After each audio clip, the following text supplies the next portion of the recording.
आप सभी को जय मसीह की। आइए हम परमेश्वर के वचन को आइए हम मनन करेंगे। उससे पहले मेरे प्रियो, आइए हम परमेश्वर के वचन की ओर ध्यान दें और इसमें हम दुआ करें। आइए प्रार्थना करें।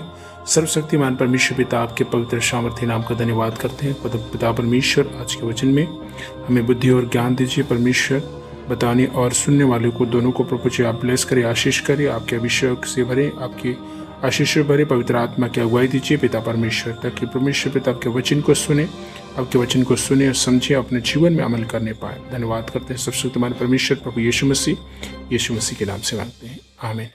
सो मेरे प्रियो, आइए फिर से आप सभी को इस वचन में वेलकम करते हैं, स्वागत करते हैं। आइए परमेश्वर की ओर आइए हम मनन करें, परमेश्वर के वचन की ओर मनन करें। सो मेरे प्रियो, आज का विषय है, आज हम बातचीत करने जा रहे हैं परमेश्वर के वचन से उपवास की ताकत के विषय में। मेरे प्रियो, उपवास की जो फास्टिंग है, fasting, the power of fasting, the power of fasting. मेरे प्रियो, आज हम बातें करेंगे उपवास की ताकत के विषय में। मेरे प्रियो, आइए हम परमेश्वर के वचन की ओर चलें। मेरे प्रियो, जैसे परमेश्वर के वचन बताता है, उपवास की ताकत के विषय में बताता है। जैसे पहली बात है, आइए हम कुछ बातों को बताने चाहेंगे आप सभी को। पहली बात है यशायाह का 58 उसका आयत 6 में पढ़ते हैं, है ना। द बुक ऑफ यशायाह, प्रोफेटिकल बुक, यशायाह 58 वर्स 6 में कहता है, आत्मिक बंधन तोड़ना। उपवास की जो ताकत है उसमें पहली बातें हैं आत्मिक बंधन को तोड़ना। मेरे प्रियो, इसमें वचन में बताया गया है, परमेश्वर के वचन में, कि आत्मिक जीवन में जो रुकावटें हैं, आत्मिक जीवन में जो हिंड्रेंस है, आत्मिक जीवन में जो समस्या है मेरे प्रियो, उससे कई लोग आज़ादी नहीं पाते हैं मेरे प्रियो। उपवास के द्वारा सबसे उत्तम, सबसे अच्छा मेरे प्रियो, हम उपवास की अवस्था में होकर के हम उस आत्मिक जीवन में जो बंधने हैं उसको हम तोड़ सकते हैं अंगीकार के द्वारा मेरे प्रियो, ताकि हम उस बंधन से तोड़ करके, उस बंधन को तोड़ के हम अपने जीवन में आज़ादी, स्वतंत्रता को महसूस करने पा सकते हैं। मेरे प्रियो, आत्मिक जीवन में बंधन कई प्रकार की होती है, जैसे प्रेयर नहीं करने पाना और वचन को मना नहीं कर पाना, वचन को पढ़ नहीं पाना, संगति नहीं कर पाना, और बहुत सारे ऐसे हैं जो आत्मिक बंधने हैं मेरे प्रियो, जिसे हम उपवास के माध्यम से हम तोड़ सकते हैं। प्रार्थना, उपवास में बैठ करके प्रार्थना के द्वारा हम तोड़ सकते हैं, जिसे हम पूर्ण रीति से आज़ादी पा सकते हैं। मेरे प्रियो, दूसरी बात है उपवास की इस ताकत में, प्रार्थना में बल। उपवास की जो ताकत होती है, प्रार्थना में बल और शक्ति मिलती है मेरे प्रियो। मत्ती का सुसमाचार उसकी 17वीं अध्याय उसकी 21 आयत में कहता है, the gospel of Matthew chapter 17 verse 21 में कहता है, यहाँ पर बताया गया है मेरे प्रियो, आत्मिक विजय प्रार्थना में, उपवास के साथ प्रार्थना जब करते हैं उसमें आत्मिक विजय प्राप्त कर सकते हैं। आत्मिक हमारे जीवन में जो हडल्स होते हैं, हमारे जीवन में रुकावटें होती हैं मेरे प्रियो, उसमें जय को प्राप्त कर सकते हैं आत्मिक जीवन से, वह परमेश्वर के वचन बताता है। और तीसरी बातें हैं मार्गदर्शन पाना। तीसरी बातें हैं उपवास की प्रार्थना, उपवास की ताकत में ये है प्रार्थना करने से मार्गदर्शन पाना। ठीक है, मार्गदर्शन पाना। प्रेरितों के काम उसकी 13वीं अध्याय उसका 2 और 3 आयत, तो यहाँ पर बताता है मेरे प्रियो, दिशा और ज्ञान मिलना।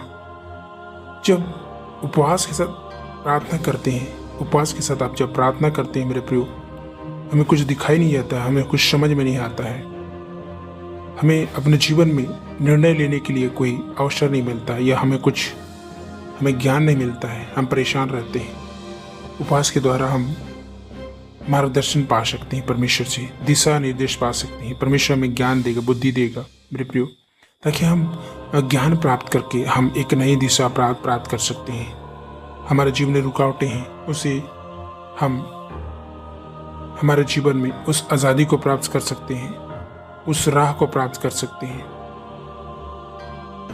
दिशा और ज्ञान मिल सकता है ताकि हम सही दिशा में चलने पाए। कई बार हमें ये नहीं जान पाते हैं हम किस दिशा में चले, हमें लगता है गलत दिशा ही भी लगता है सही दिशा है। सो मेरे प्रियो, मैंने बताया उपवास की ताकत में है। तीसरी बातें हैं मार्गदर्शन पाना, परमेश्वर से मार्गदर्शन पाना। चौथी बातें हैं आत्मिक शक्ति। उपवास की ताकत में आत्मिक शक्ति आता है मेरे प्रियो। ये मत्ती का सुसमाचार उसकी चौथी अध्याय 1 से 2 में जो बताता है, तो यहाँ बताता है प्रलोभन पर विजय पाना। मेरे प्रियो, आप और हम प्रलोभन, शैतान की लालच में, शैतान के प्रलोभन से हम विजय प्राप्त कर सकते हैं। हम उसमें ना फंस करके हम उस पर जय को प्राप्त कर सकते हैं। हम उसकी परीक्षा में ना पढ़ करके हम जय को प्राप्त कर सकते हैं। कई बार लालच, प्रलोभन शैतान हमें देता है मेरे प्रियो। सो हम उपवास के द्वारा आत्मिक शक्ति प्राप्त करके उस प्रलोभन से, उस लालच से हम जय को प्राप्त कर सकते हैं। परमेश्वर के वचन कहता है किसी भी चीज की और किसी भी दूसरे चीज की लालच न करना। उसी प्रकार से कभी जब लालच आती है मेरे प्रियो, उस प्रलोभन से हम जय को प्राप्त कर सकते। उस लालचपन से, कई लोगों का बहुत ही लालचपन की आदत होती है जो परीक्षा में पाप में गिर जाते हैं इसके द्वारा।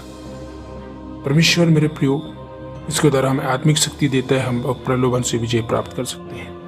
सो पांचवी बात मेरे प्रियो उपवास की ताकत में पांचवी बात है परमेश्वर का हस्तक्षेप कर बचाने के लिए। परमेश्वर का हस्तक्षेप, उपवास के द्वारा परमेश्वर का हस्तक्षेप होता है मेरे प्रियो। परमेश्वर मान लीजिए बुराई में, पाप में परमेश्वर के खिलाफ करने के कारण परमेश्वर उसे नष्ट करना चाहता है मेरे प्रियो। कई बार हम उपवास के साथ, उपवास की प्रार्थना के साथ जब हम परमेश्वर की उपस्थिति में बैठते हैं, जैसे एस्तर की किताब में लिखा है, एस्तर 4 अध्याय उसके 16 में, एस्तर 4 अध्याय 16 में लिखा है चमत्कारी बचाव। मेरे प्रियो, यहाँ पर चमत्कारी बचाव के विषय में बताया जो परमेश्वर ने, जो उनके खिलाफ में, परमेश्वर के खिलाफ में जो कर रहे थे। तो ये एस्तर रानी के विषय में बताया है मेरे प्रियो। इसमें बहुत ही अद्भुत बातें बताया है। परमेश्वर वो दंड देने वाला था मेरे प्रियो, लेकिन परमेश्वर के वचन के अनुसार से परमेश्वर के लोग जब उपवास के साथ जब बैठते हैं मेरे प्रियो, परमेश्वर उनको बचाता है। और छठवीं बातें हैं जो उपवास की ताकत में आती है पश्चाताप और नम्रता के लिए। जब एक व्यक्ति मेरे प्रियो उपवास करता है तो उपवास के साथ जब पश्चाताप करता है, परमेश्वर क्षमा करता है और उसे छोड़ने का निर्णय लेता है और जीवन में नम्रता आता है मेरे प्रियो। जैसे योएल नबी की भविष्यवक्ता किताब में लिखा है 2 अध्याय उसकी 12वीं और 13वीं आयत में लिखा है, इसमें हृदय परिवर्तन होता है मेरे प्रियो। उपवास प्रार्थना के द्वारा एक व्यक्ति का हृदय में परिवर्तन आता है, जीवन में परिवर्तन आता है, लाइफ में परिवर्तन आता है, विचार में परिवर्तन आता है मेरे प्रियो, जिस कारण वह नम्रता की ओर आगे बढ़ता है। जैसे परमेश्वर कहता है कि परमेश्वर के सामने नम्र बनो तो शिरोमणि बनाएगा। यदि आप और हम मेरे प्रियो परमेश्वर के सामने एक नम्रता भरा जीवन जीना चाहते हैं, पश्चाताप करें। इसमें सबसे पहली बात है उपवास के साथ प्रार्थना करें, पश्चाताप करें, तब हम नम्र और दीन होंगे। परमेश्वर आपको हमें नम्र और दीन करेगा। सो मेरे प्रियो, इसमें 7वीं बातें हैं न्याय को रोकना। जो परमेश्वर न्याय करता है मेरे प्रियो, जो परमेश्वर यानी कि मतलब परमेश्वर के खिलाफ में जब करते हैं, उपवास और उपवास की उपस्थिति में परमेश्वर के साथ पास पर बैठते हैं मेरे प्रियो। जैसे योना नबी की किताब में बताता है, योना का 3 अध्याय उसके 5 और 10वीं आयत में कहता है, परमेश्वर मेरे प्रियो यहाँ पर वो हम देखते हैं कि परमेश्वर का जो अनुग्रह की दया है, अनुग्रह जो परमेश्वर दिखाता है मेरे प्रियो, वहाँ पर बताया गया है। जो योना नबी की किताब जब देखते हैं 3 अध्याय उसका 5 से 10 में, वहाँ पर इतनी पाप बढ़ गई थी कि जब वहाँ उपवास के साथ प्रार्थना किया गया मेरे प्रियो, बाइबल बताती है, तो वहाँ पर परमेश्वर का अनुग्रह उस पर हुआ और परमेश्वर ने योना के द्वारा मेरे प्रियो भेज करके उस जगह को बचा लेता है। वहाँ पर बताया है नीनवे परमेश्वर भेजता है मेरे प्रियो कि जब इतना बहुत पाप होता है, वहाँ पर बहुत सारे पाप होते हैं, तो परमेश्वर उस जगह में उनको बचाने के लिए भेजता है। तो हम देखते हैं मेरे प्रियो, परमेश्वर उनको नीनवे में भेजता है योना को, लेकिन वो दूसरे जगह में चले जाता है मेरे प्रियो, दूसरे प्रदेश में चला जाता है। और वाकई में परमेश्वर अंतिम में वहीं लेकर के आता है उन्हें, योना को, मछली के द्वारा। जब देखते हैं मेरे प्रियो, भयंकर बहुत ही अद्भुत बातें बताया है परमेश्वर यहाँ बताता है। सो मेरे प्रियो, आप सभी से मैं कहने के लिए चाहता हूँ, यदि उपवास की ताकत को आप जानना चाहते हैं तो आप और हम उपवास करके प्रार्थना करें, परमेश्वर की उस अद्भुत महिमा को हम देखने पाएंगे। पहली बात, हम स्वतंत्र पाएंगे, आज़ादी पाएंगे आत्मिक बंधन से, हम विजय प्राप्त करने पाएंगे। हम दिशा निर्देश, हमें कुछ समझ नहीं आ रहा है मेरे प्रियो, उपवास के द्वारा हम करें, परमेश्वर हमें ज्ञान देगा, बुद्धि देगा, ताकि हम सही रास्ता पकड़ने पाएँ। दूसरी बात मेरे प्रियो, प्रलोभन या लालच देता है शैतान, मेरे प्रियो बताने के लिए चाहूँगा, हम उस पर विजय को प्राप्त कर सकते हैं। अगली बातें हैं चमत्कारी बचाव। परमेश्वर मेरे प्रियो, यदि किसी के लाइफ में यदि अति कहना चाहिए समस्या आ रही है मेरे प्रियो, परमेश्वर चमत्कारी रूप से उसे बचाता है उपवास और प्रार्थना के द्वारा। मेरे प्रियो, उपवास और प्रार्थना के द्वारा मेरे प्रियो हम देखते हैं कि हृदय परिवर्तन होता है, किसी के जीवन का परिवर्तन हो जाता है मेरे प्रियो। कितना भी कठोर इंसान क्यों ना हो, परमेश्वर उनके जीवन को, उनके लाइफ को चेंज कर देता है। अगली बात है मेरे प्रियो, यदि परमेश्वर का न्याय किसी के ऊपर में होना होता है मेरे प्रियो, यदि हम पश्चाताप करते हैं, कहने के मतलब परमेश्वर न्याय को करना चाहता है मेरे प्रियो, उपवास करते हैं, प्रार्थना करते हैं, परमेश्वर अनुग्रह करता है, उन्हें बहुत अच्छी आशीष देता है। सो मेरे प्रियो, आज हमने वचन में सुना उपवास की ताकत के विषय में। यदि आपके लाइफ में मेरे प्रियो आप चाहते हैं कि उपवास करें, प्रार्थना करें, परमेश्वर की उपस्थिति में बैठे और नम्र और दीन होकर के परमेश्वर की उपस्थिति में आए, सो मेरे प्रियो हम आत्मिक जीवन में बहुत सारे आशीषों को प्राप्त कर सकते हैं, हर एक बंधनों को तोड़ सकते हैं। परमेश्वर का अनुग्रह हमारे और आपके लाइफ में हो नहीं पाता है मेरे प्रियो। अपने लाइफ में बहुत सारे चेंजेस को देखते हैं, बहुत सारे आत्मिक युद्ध में हमें विजय को प्राप्त करते हैं, बहुत सारी बुरी आदतें हमारे जीवन से चली जाती हैं मेरे प्रियो। इस प्रकार हम उपवास के द्वारा परमेश्वर की सामर्थ्य में बढ़ते जाते हैं। इस प्रकार यदि चाहते हैं मेरे प्रियो, आप उपवास करने के द्वारा, प्रार्थना करने के द्वारा परमेश्वर की संगति में बने रहे, उपवास और प्रार्थना करें, देखिए आने वाले समय में आपके जीवन में बहुत सारी परिवर्तन होंगी, आपके लाइफ में चेंजेस होंगे, आपके नम्र और दीन होंगे, आपके जीवन के हर एक आत्मिक बंधन टूटेगी मेरे प्रियो, आत्मिक बंधनें, और हम आज़ादी होने पाएंगे। हर एक शैतान की उस प्रलोभन लालच से हम बच नहीं पाएंगे मेरे प्रियो। परमेश्वर हमारे जीवन में अद्भुत चमत्कार करेगा मेरे प्रियो। परमेश्वर के वचन के द्वारा परमेश्वर आप सभी को आशीष दे। अगली वीडियो फिर से आप सभी से मुलाकात होगा, तब तक के लिए आप सभी को जय मसीह के परमेश्वर आशीष दे मेरे प्रियो।